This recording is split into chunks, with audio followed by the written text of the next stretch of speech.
As George Osborne finished his recent speech on the spending review, he sat down to a bellowing chorus of hurrahs and bravos. Backslapped by a guffawing Cameron and yellow Tory apologist Clegg, a pack of backbenchers behind him bayed like hounds. Having just announced the biggest cuts to the public sector and welfare system in decades, the Chancellor sucked in the plaudits like smoke from a fat cigar. This distasteful scene is proof, if proof were needed, that this current crop of Tory MPs are pure, unadulterated evil. Let us not be fooled.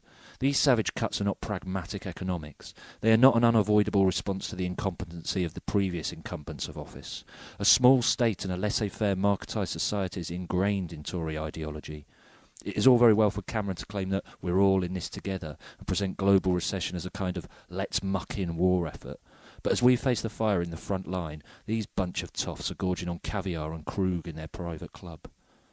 Consider, if you will, the Grim Reaper himself, George Gideon Oliver Osborne. Beneficiary of a multi-million-pound trust fund and married to the eldest daughter of a lord, the slasher was born to Sir Peter Osborne, 17th Baronet, and Felicity Alexandra Loxton Peacock. Now these are not the names of normal people, nor are they likely to resemble the names of anyone you will ever meet. The Loxton Peacocks and Baronets of this world do not mix in our circles. You won't see them in a pub or at the 10 items or less aisle at Netto's. It is safe to say that these people are as far removed from everyman as is socially possible to be. So too can be said of Cameron and his 8th cousin Alexander Boris de Tafel, yes, de Tafel Johnson.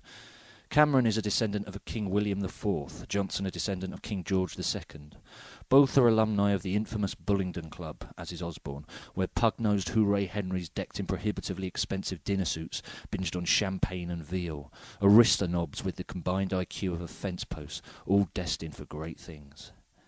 Not only do these people have no empathy with most of the victims of their radical cuts, they actively despise them. In the case of the Eton and Harrow educated gentry that occupy office, they have been taught from day one that they are a breed apart. In the case of the others, they aspire to be. Being rich does not make you evil, but protecting the rich at the expense of the poor does.